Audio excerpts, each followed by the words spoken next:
Welcome to How I Raised It, the podcast that goes behind the scenes with entrepreneurs who've raised capital. We uncover the tips, tricks, and techniques they use to get investors to write a check. Strap in and turn it up. Hi, welcome to another episode of How I Raised It. Today I have Stuart Landesberg of Grove Collaborative coming to us from San Francisco. How's your day going, Stuart? So far, terrific. And thanks so much for having me on. Thanks so much for taking the time. And I'm sure you're very busy, having just raised a Series C round and everything else, which we'll get into. But let's just start off. What is Grove Collaborative and why did you start this business? Yeah, so Grove's mission is to make it really easy for every family to create a healthy, beautiful environment in their homes. Online platform, the goal of which is to basically help you create a positive habit with the products you bring into your home. So we sell a curated mix of third-party product in the sustainable, natural home and cleaning space. And we also have our own brand, Grove Collaborative, which is best-selling brand on the platform, and really behaves really synergistically with the direct-to-consumer business model. So what's the backstory? How did you come up with this idea? What was your inspiration for this? Yeah, so I've always cared deeply about sustainability, and the company talks a lot more about the health impacts of using natural product than the sustainability ones. But for me, sustainability was always sort of at the core of it. I, after college, went and spent a bunch of time as an investor, mostly at a firm called TPG Capital here in San Francisco, and awesome experience, great firm, and spent a bunch of time in the grocery sector, like looking at grocery chains, and found that to a really surprising extent, what's on shelf is driven by trade funds flowing from one huge CPG company to a huge retail chain, not necessarily by the products that were best for consumers or the products that consumers wanted. And also saw a category in non-food CPG that was 1% online at the time. And so saw an opportunity in this huge category that was really underpenetrated online. I said to myself, gosh, there must be a lot of pent-up demand for all this. 40% of US consumers will self-identify as wanting to purchase conscientious product, but those products had less than 1% market share.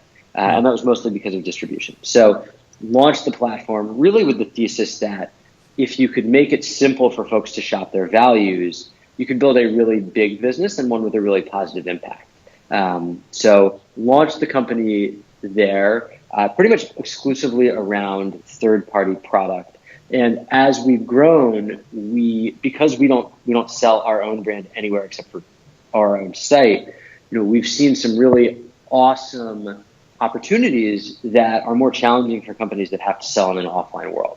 So if you think of a product like glass cleaner, that product is 95% water, 95+% water. But if you believe the world moves from grocery store shelf to cardboard box, there's real opportunity to say, well, instead of shipping 16 ounces of water, maybe you can ship 1 ounce or half an ounce of solution, and folks can add the water themselves. And so really thinking about, hey, now that we have a really strong direct-to-consumer platform, how can we leverage our awesome community to do product development and to build a CPG brand that can be even more sustainable, even better for sort of human health and more ethical supply chains, cleaner form factors, and lower cost, because we don't have the realities of a brick and mortar ecosystem to distribute our product. And so you're only online and you're only sold through your own website, is that correct? Or yeah, so we operate grove.co. Everyone should go and check it out. It's great, people love it, very compelling. Where we sell a mix of the best natural products from third-party brands and also our own brand, Grove Collaborative, so same name. And our own brand is, I'm happy to say, fastest growing brand on the site, best reviewed. But we had the big advantage of building pretty much explicitly for our community and based on the feedback of, the folks in our customer base are just amazing. And so we've gotten so much awesome insight from them and been able to design product based on what folks have asked us to do, which is so much fun. Oh, that's exciting. Do you do manufacturing here in the U.S. or do you contract that out or do you?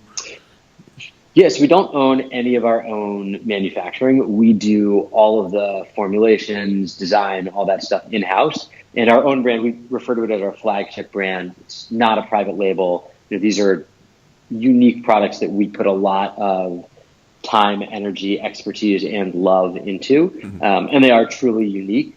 But we don't do any manufacturing ourselves or in San Francisco.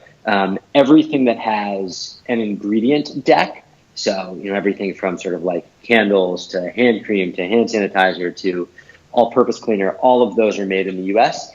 Some of the hard lines that we sell, ceramic tray, glass spray bottle, that stuff inevitably is going to come out of Asia. The supply chain just doesn't exist to make it in the U.S.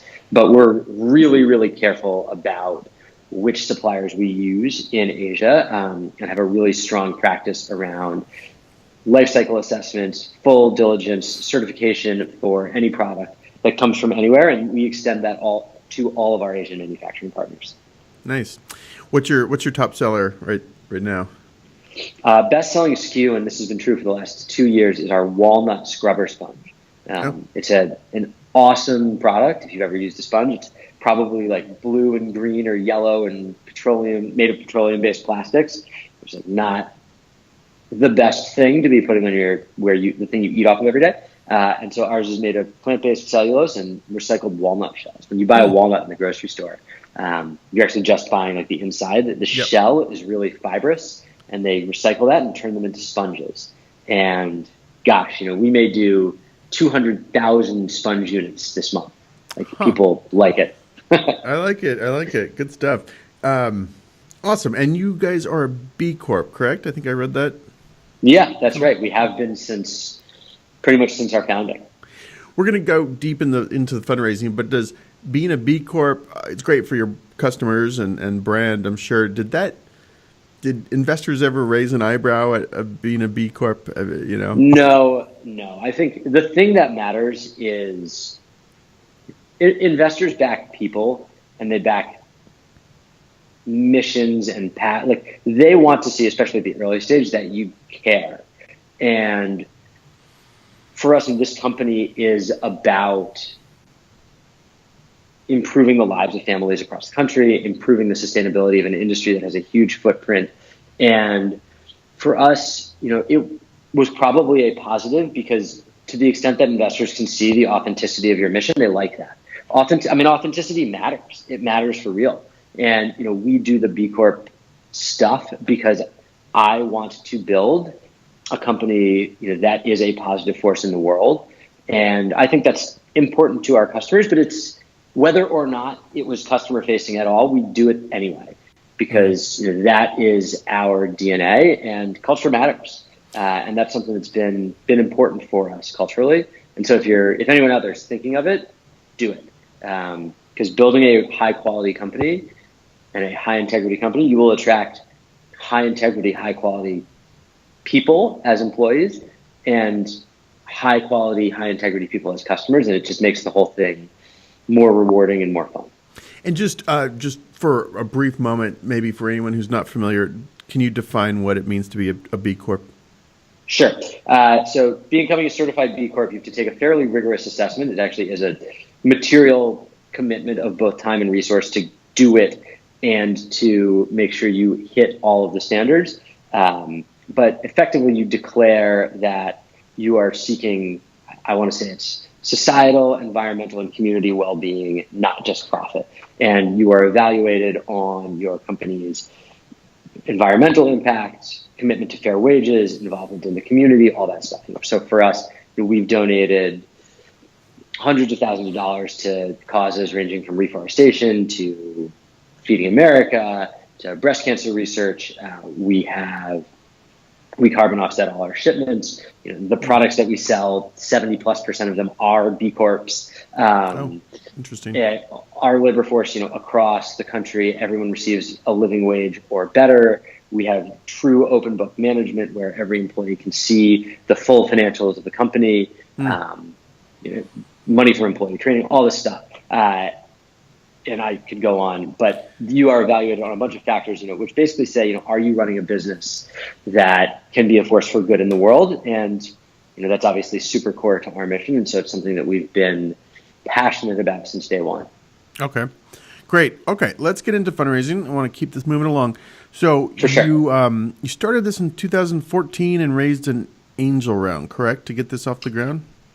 So the company was started in 2012. As we didn't have a product, we didn't launch, and we raised at that time $250,000 of friends and family money. I mean, angel money, but mostly from friends and family.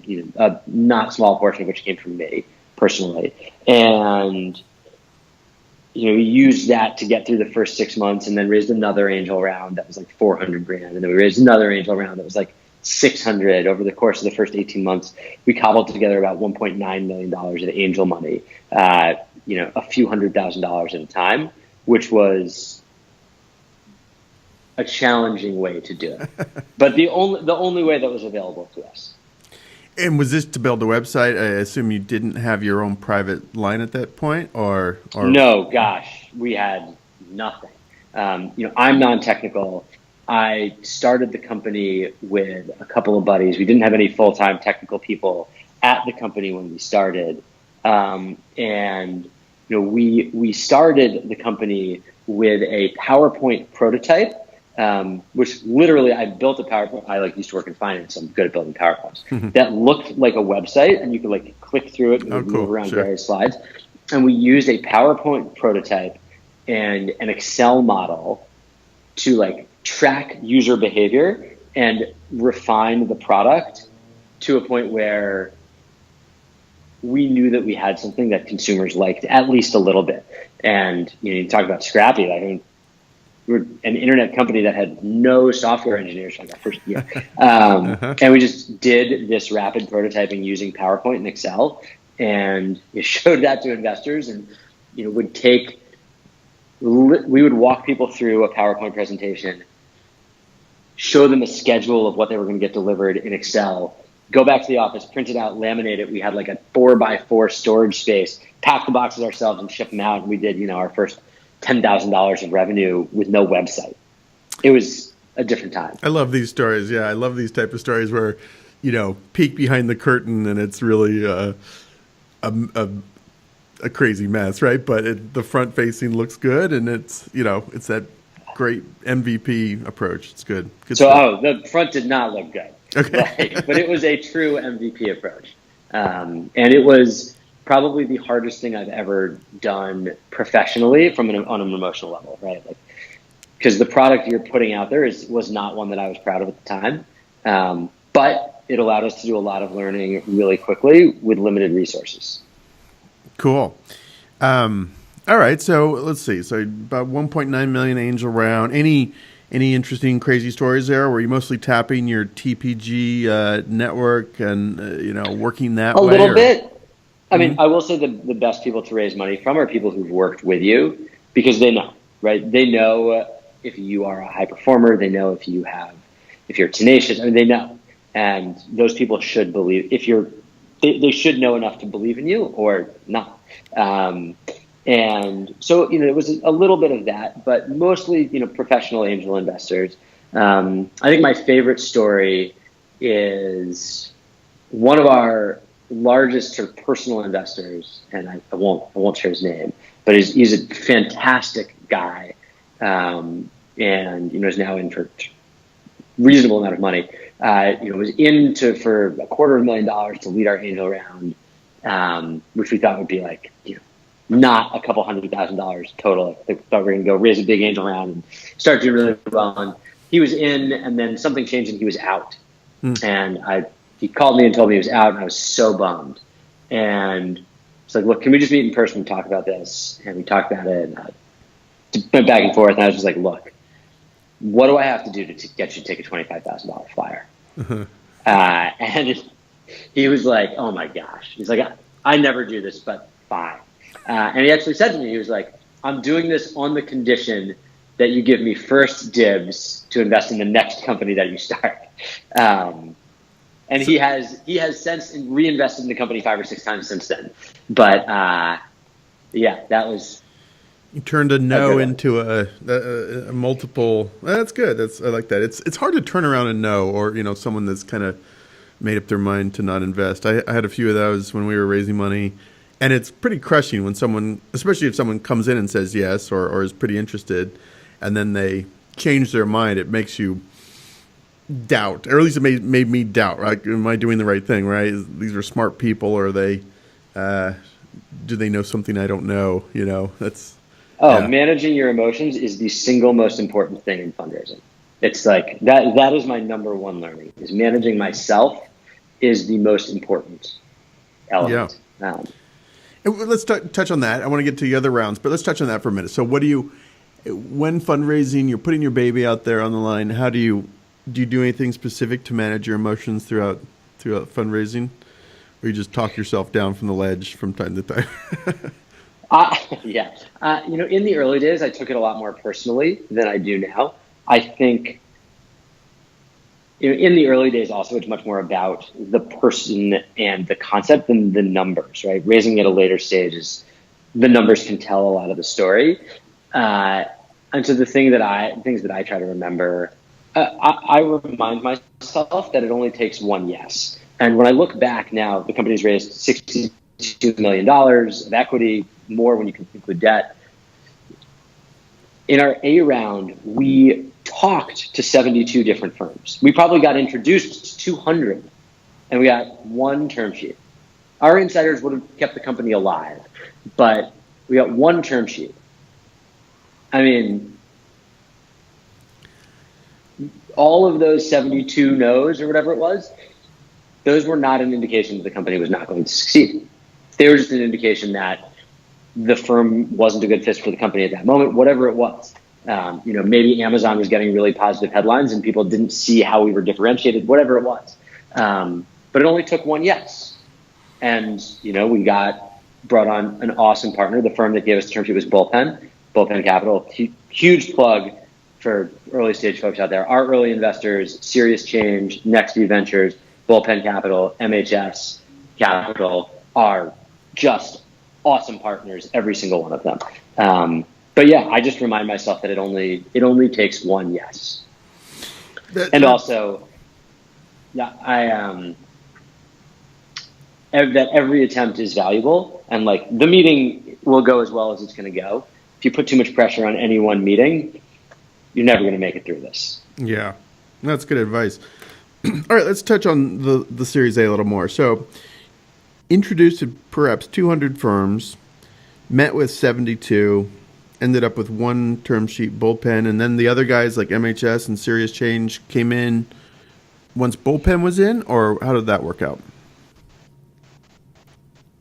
So we had the seed round between our angel round and our A, which was 2.8 million, and Serious Change led the angel round. And MHS and NextView both participated. And then when we went to raise our A, the insiders would have continued to fund the company. Bullpen was the only outside firm to give us a term sheet. And Paul, the partner we work with there, is excellent, and I think helped catalyze a lot of really good energy from our insiders. And so, MHS, Serious Change, NextView all participating materially in that round. And altogether, we got to $5.5 million, which was more than we were looking for at the time. And, I won't say it was the highest price round that's ever been done in Silicon Valley, but look, I love my company and I love my job and I love what we're doing. And so the privilege to do it with good partners, I think people focus way too much on price. So I was super thrilled with the outcome. My 4-year-old boy goes to school with Mark Sugarman's daughter. They play all the time, so I know Mark from preschool connection of MHS. Yeah.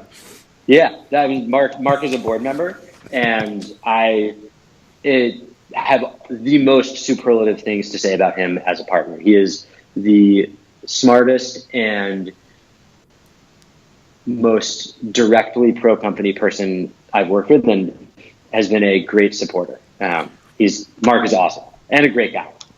So was it hard? I mean, what you're doing, natural products, is a little bit. You don't see that many startups doing that here in San Francisco. I mean, obviously, I almost feel like it's a little bit more of like an LA or even a New York type of startup. Was it hard to raise from Silicon Valley investors given what your product is doing? Were you kind of, location fit off a little bit? That's a really insightful question. And MHS was our first large San Francisco investor. Serious Change, NextView, Kensington Capital was actually also in early. Those guys were all out of either Boston or New York.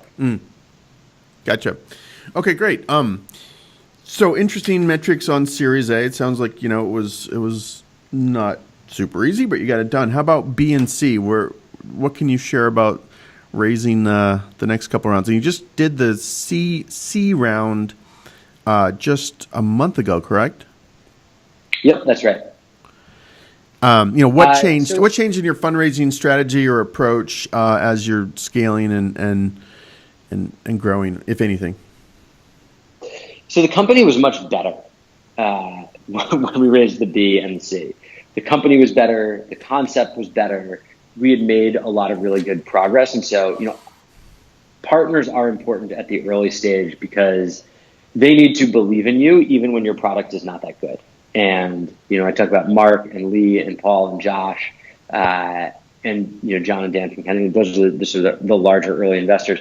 All of those folks believed in me and in Grove enough to help us get to a place where the value proposition was clear, the long-term vision was compelling, and the growth was really materializing. By the time we went to raise our B, the business was growing several 100% annually, and with really sort of strong and improving unit economics. And I think for us, it was about how do we find the partner who is most aligned with our long-term vision, and spent a bunch of time with a number of firms, but Rishi and Tim from Mayfield were awesome. And, I remember one of my favorite moments of that process, because I want to run this company for a long time, right? Uh-huh. Love this. And, Tide did $9 billion in sales last year, and we sold $2 million worth of laundry detergent. There's a lot of people left for us to go convince, right? And when we were going through that process, Tim from Mayfield was like, "Hey, Stu, I have a little bit of a concern here. I just want to talk about this. We want to back companies for the long haul. How do I know if you don't get an offer, 2 years from now for a couple $100 million or something, you're not going to take it? You're going to want to go." Yeah. I was like, the type of people that I wanted to be aligned with were the type of people who were thinking that way, right? It's not about the short term. It's about how do we redefine a huge industry? Because I believe the opportunity is that big. And so finding partners who had that type of long-term vision has meant that, we are able to prioritize growth. If we misplan because of X or Y or Z, it's a really easy conversation because we have the same priorities. And, having good long-term priorities, long-term priority alignment with your investors has been really awesome for us. And I have so much positive affect for everyone who's been involved in the company on the investor side. Did Mayfield lead the C round or the B round? Where did Mayfield? They led the B, and then we were fortunate to do a C fairly quickly thereafter. And so Norwest Venture Partners led the C. Oh yeah, sure. Mm-hmm. Did you ever consider, and they've been great as well. Norwest, great. Did you ever consider, taking a strategic investor in one of these later rounds? A big CPG company or even a distributor? I don't know. Did that enter your thought process at all? We have a lot of strategic parties who are invested in the company. John Replogle, who was most recently the CEO of Seventh Generation, invested in this last round and is a good friend and mentor. And one of the best leaders I've ever had the opportunity to work with, particularly in the social impact business space. So we have a lot of fairly influential folks who are invested, and that's terrific. For me, it's about alignment of long-term goals is really important. And we are so fortunate as entrepreneurs to have a group of people in Silicon Valley whose job it is to back crazy long-term visions that may take 10 years to play out. And so I found really strong alignment with the venture capital community here. Not every firm, but like I said, it only takes one.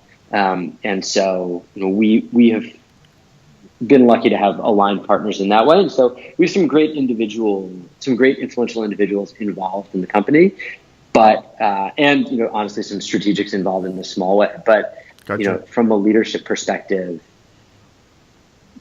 we always felt really good alignment with people whose job it is to inspire companies to go chase crazy visions. Mm-hmm. Yeah, that's exciting.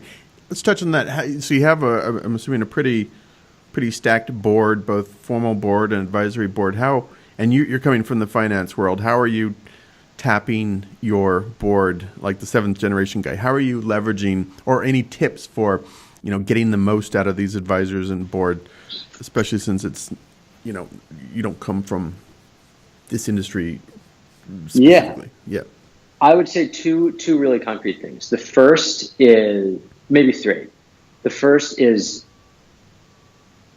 honesty and transparency are they're an absolute must. If there is no trust, everything will break down. Good things, bad things, transparency above all.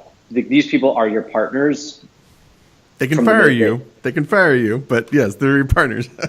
But you work for the business, right? Yeah. The business, if you're doing a bad job, it's better to be transparent about it and try to fix it, in a collaborative way. And it's your job to do, as the CEO, to do what's right for the business. Right? That's my job. And so if there's a time when I am no longer the right CEO, I hope that time never comes. It is appropriate for someone else to take the reins and carry it the rest of the way. And because I have a strong relationship with the board, I think that we are aligned on making sure that I can stay a strong CEO for as long as possible. So honesty and transparency is number one. Number two is everyone's got their own personal style, and you should embrace it. I am enthusiastic and exuberant by nature, and I go with it, right? And I love it, and I think that's my style. And I don't try to be some sort of visionary Mark Zuckerberg-like figure. I'm enthusiastic, and I'm 100% down in the numbers, and that's my style. Mm-hmm. And then the last thing I would say is, remember that these folks are people, and I consider our board members to be, true friends at this point, not just colleagues. And I work with many of my closest friends, and both as sort of other team members, obviously my co-founders, two of my closest friends, and we had two of our investors call someone last night to get a senior hire over the line, and I was texting Lee from NextView at 10:30 East Coast time. I was like, Lee, I need you to talk to this woman, and he was on the phone with her 8 hours later, and an hour ago she accepted her offer, right? Cool. And I was comfortable with that because Lee's my friend, right? Not just a really good partner. So I think yeah, those would be my three things. 100% you should be transparent, embrace your own style, and remember these are people, and good relationships are valuable, both as a person who's going to be working with them and for enjoying it, and to get stuff done. I know we're coming up to a hard stop here, so I'll just finish up here. Any last pieces of advice you would give yourself if you were doing this all over again? Yeah. Yeah. When I think about the amount of time that we spent obsessing about things that did not matter, I wish I could go back. Get that time back, yeah. Yeah. But I think, it is there's a good Albert Einstein saying that I'm going to butcher, which is if I had an hour to solve a problem, I'd spend 55 minutes defining the problem and 5 minutes solving it. I think there's a real tendency among people, and this was true for me, so I'll say that I did this rather than there's a tendency. I spent way too much time in the early days just trying to go and not enough time really understanding exactly what the most important things were and focusing exclusively on those things. So the biggest piece of advice that I would give myself is understand what the few really important things are and spend as much time as possible there. Awesome. Good stuff. All right. I know you got to go. So to learn more, just check out grove.co, correct? Right. And anything you want to plug or promote right now, the walnut sponges or anything else you want people to know about? Oh, well, I will say, I think if you go to grove.co, you probably will end up with a free glass spray bottle in your cart, which is an awesome product. And you can get a little 1 ounce cleaning concentrate that you put in it, which is, I don't know, when you start buying product, you get like 1 ounce of liquid instead of 16 ounces of liquid. And you see, like, if this was a visual, if we were on TV, I could show you the difference. It is incredible how much the category has been built for an on-shelf world. And it's really a privilege to be able to think about, gosh, how can we redefine it for a generation of folks who are going to be buying online. So go check it out. And the other thing I would just say is I don't talk a lot about fundraising, but I'm so grateful for the support that we've had from our VCs and from our